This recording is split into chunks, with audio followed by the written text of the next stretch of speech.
أهلا بيكم في ليدي مرمر. النهاردة هنستعرض مع بعض طريقتي في تجهيز وجبات الشهر وتحضيرها. لكن قبل ده عايزة أقول إن الفيديو هيكون تعاون مع قناة وصفات لجمالك مع خبيرة التجميل والأعشاب والتطوير الذاتي والأسري مريم يحيى. قناة مريم مش محتاجة أني أتكلم عنها وعن وصفاتها وقد إيه هي ناجحة وفعالة وليها تأثير، وهي فعلا ناجحة وعن تجربة. لكن أنا النهاردة اخترت أتكلم عن مريم كشخصية. مريم قد ايه شخصية محترمة ومساعدة ومتعاونة جدا. كل اللي اتعامل مع مريم يشهد بكده، وكونها تختار انها تساعد قنوات صغيرة لسه مبتدئة فده يدل على كرم اخلاق ومحبة غير عادية من مريم. مهما اتكلم عن مريم انا مش هوفيها حقها، كل ده هتلاقوه ظاهر وواضح في فيديوهاتها.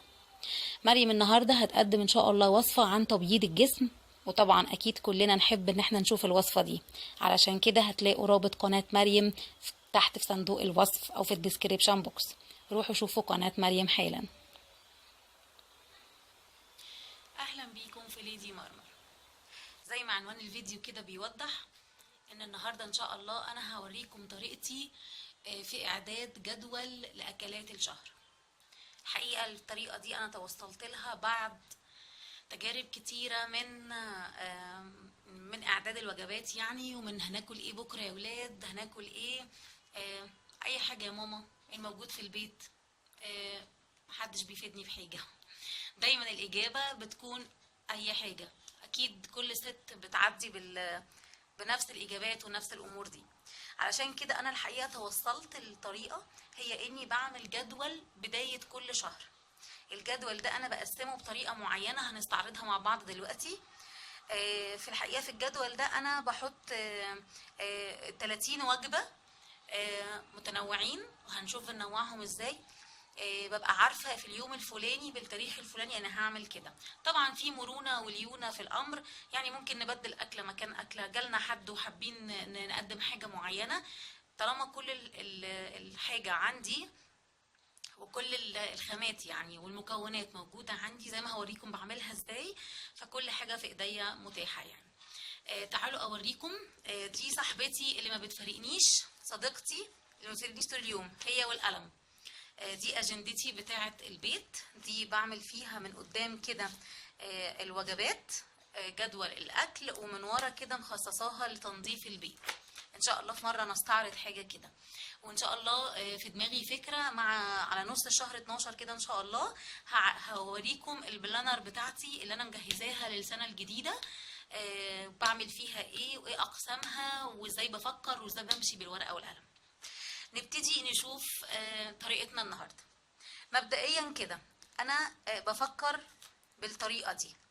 لما احب اقول مثلا انا عندي الاسبوع،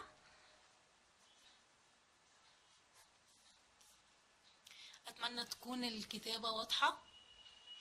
الاسبوع عندي 7 ايام، بس في الحقيقة انا مش بطبخ 7 وجبات، انا بيبقى عندي 6 ايام بس هما المفروض اعمل فيهم اكل. وعندي يوم الجمعة الحقيقة ده اجازة ببقى عند والدي. اذا انا المفروض اعمل 6 وجبات او 6 ايام اكل. هقول لكم انا بفكر فيها ازاي.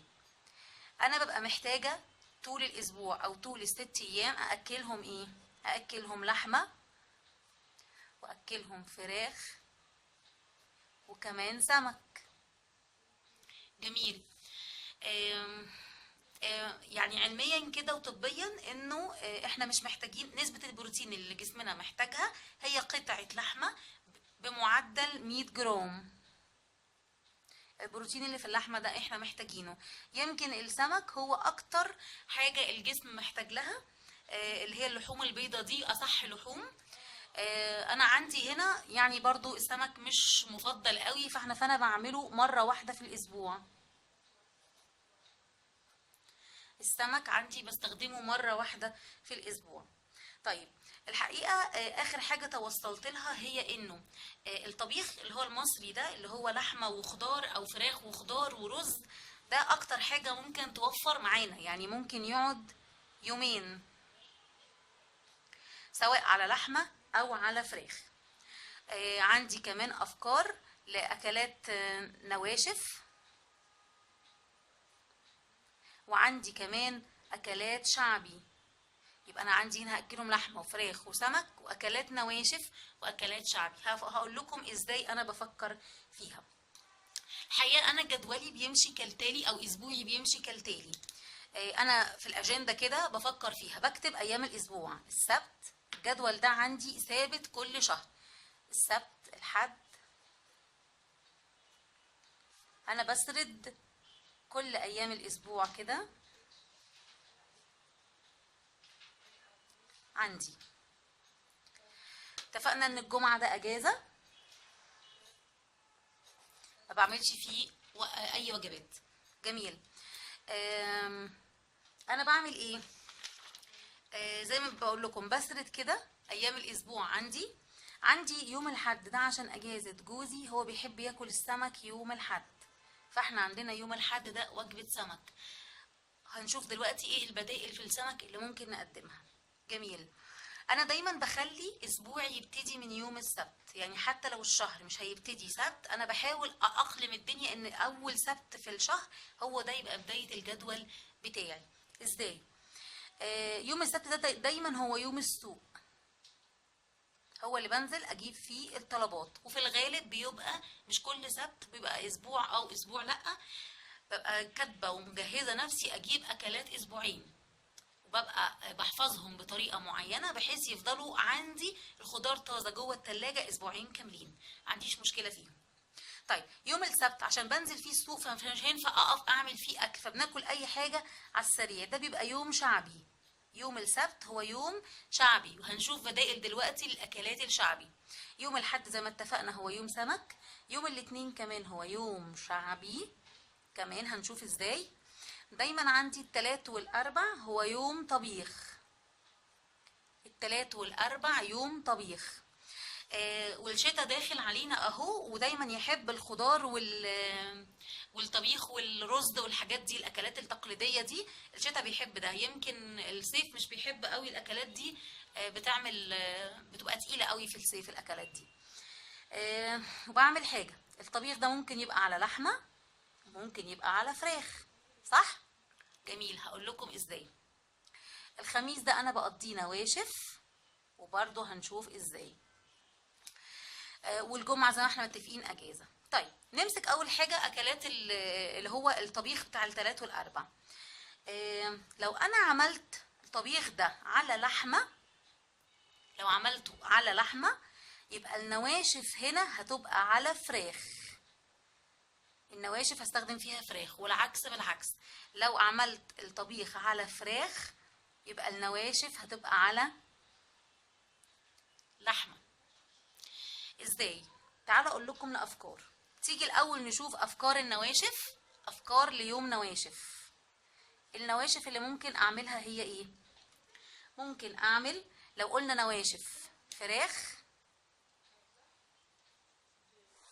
ودي هنقول عليها نواشف لحوم. جميل. ممكن اعمل ايه في النواشف؟ ممكن اعمل برام كبد وقوانص، اعمله يكفي ليوم واحد بس اللي هو يوم الخميس. ممكن اعمل بانيه ومكرونه. ممكن كمان اعمل كنتاكي ورز الريزو. ممكن اعمل جوانح فراخ بطريقة برضو كنتاكي. ممكن اعمل شاورما فراخ وعيش تورتيلا، او ممكن اعمل فتة شاورما فراخ. الافكار كتيرة جدا. طيب بالنسبة للنواشف اللحوم ممكن اقدم ايه؟ ممكن ناكل كبدة، الكبدة دي بانواعها، كبدة بانيه، كبدة بالردة، كبدة اسكندراني، ليها اكتر من طريقة. ممكن كمان ناكل شاورمة لحمة، ممكن فتة شاورما لحمة اللي هي الشاورما السوري، ممكن برجر، ممكن كفتة، ممكن حواوشي، حاجات كتيرة قوي ممكن اكون ناسيها دلوقتي، لكن في بدائل كتيرة جدا لافكار النواشف دي. ده الكلام ده امتى؟ يوم الخميس. طيب تيجوا نشوف، احنا عندنا يومين في الاسبوع، يومين شعبي، ممكن ناكل فيهم ايه الشعبي دول؟ على فكرة اكتشفت ان الايام اللي بناكل فيها شعبي الولاد بياكلوا فيها اكتر جدا من النواشف والطبيخ كمان. ايه هي الافكار اللي ممكن نقدم فيها اكلات شعبي؟ هي كتير جدا على فكرة. المحاشي بانواعها، عندنا دلوقتي الكرنب موجود، عندنا ورق العنب ممكن لو انت مفرزناه او هو جاي مفرزن يعني من السوبر ماركت. عندنا الفلفل، عندنا البتنجان، عندنا كوسة، عندنا طماطم، عندنا بصل، كل ده من انواع نفس تحت بند المحاشي. نعمله ممكن يوم كده جنبيه بطاطس محمرة يبقى حلو قوي. ممكن كمان ناكل القرنبيط.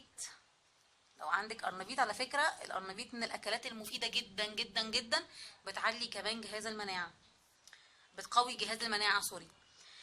ممكن ناكل فول، والفول ليه أكتر من طريقة، ممكن فول بالطماطم، ممكن فول بالسجق، ممكن فول بالبيض، ممكن طاجن فول. أفكار كتيرة جدا للفول. ونعمل معاه طعمية أو بالاسكندراني فلافل. ممكن كمان نعمل نعمل فول وما نعملش جنبه طعمية، ممكن نقدم معاه بطاطس بالخل والثوم. الأكلات دي بتتاكل مع العيش بتبقى شهية جدا. ونعمل جنبها بتنجان، بتنجان بالخل. ممكن نعمل جلاش جبن، ممكن نعمل بيتزا جلاش. كنت كاتبة كمان حبة أفكار هنا. ممكن نعمل مسقعة وجنبها بطاطس محمرة. ممكن نعمل جبنة قريش، الجبنة قريش بتتعمل بأكتر من طريقة. ممكن جبنة قديمة وبطاطس محمرة. أفكار الشعبي كتير جدا. ممكن عدس أصفر أو عدس بني اللي هو اسمه بجبة. أفكار كتيرة جدا، مش عايزة أنسى حاجة. في أفكار كتيرة جدا للأكل الشعبي. طيب أنا كده سردت لكم تقريبا أنا بعمل إيه. حسب جدولي اتفقنا ان السبت والاثنين شعبي، يوم الاحد سمك. وهنا انا اكلت ولادي خلال الاسبوع لحمه وفراخ وسمك. السمك خلاص بقى الحد. التلات والاربع لو هنطبخ لحمه يبقى الخميس نعمل حاجه نواشف من الفراخ، اللي هو مثلا بانيه او كنتاكي او شاورما او كده فراخ.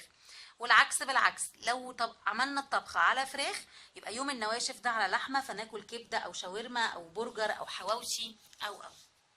طيب ايه رأيكم لو اوريكم مثال؟ الحقيقة انا بفكر بالطريقة دي. اوكي. المفروض ان انا يعني هنا في ظهر الاجندة بتاعتي دي انا عاملة قائمة فيها اكتر من جدول. يعني النواشف بكتب فيها كل النواشف عشان ما باجي اسرد وافرغ افكاري جوه الجدول بنسى كل الاكلات. فكاتبه نواشف الفراخ ونواشف اللحوم والاكل الشعبي كلها من ورا، كاتبه كل الافكار، كل ما افتكر حاجه بزودها. طيب بعد كده بعمل ايه؟ بعد كده بكتب في الاجنده، بقسم الاسبوع بتاعي لاربع، الشهر بتاعي سوري لاربع اسابيع من السبت للجمعه. ادي اسبوع، ده كده التاني، وده كده التالت، وده كده رابع اسبوع. تعالوا انا عملت اول اسبوع، تعالوا اوريكم عملت فيه ايه. احنا اتفقنا ان السبت هو يوم شعبي، فانا هعمل ايه؟ السبت ده هيوافق 3 في الشهر. هعمل فول بالطماطم وبطاطس محمرة وجنبه بتنجان مخلل. جميل. علشان اليوم ده انا هكون في السوق بجيب طلبات وراجعه كمان بنظف الخضار وبظبط الفراخ واللحوم بتاعتي، فما بيبقاش في وقت يتحمل ولا مجهود ان انا اقف اطبخ، فبيبقى وجبه سريعه كده قبل ما انزل السوق ببقى مجهزاها. يوم الحد ده عندي سمك. يوم الاثنين احنا متفقين ان هو شعبي، فانا جايبه من ضمن الطلبات الربيط وجايبه كل طلباته. يوم الثلاث والاربع انا هعمل طبيخ. الطبيخ المره دي لحمه وبسله ورز وسلطه. الخميس قلنا يوم النواشف، هنا عشان كان فيه لحمه بقى هنا فيه فراخ بانيه وسمك، والجمعه بتاعي اجازه. بعمل ايه بقى؟ بمسك يوم يوم وبكتب طلباته من تحت. دي كده الطلبات. بمسك يوم يوم فيهم وبكتب طلباته. اول يوم مثلا فول بالطماطم. الفول انا ببقى مجهزاه عندي في الديب فريزر موجود، لو مش موجود ببقى عامله حسابي قبلها بيوم مشتريه الفول اللي انا محتاجاه.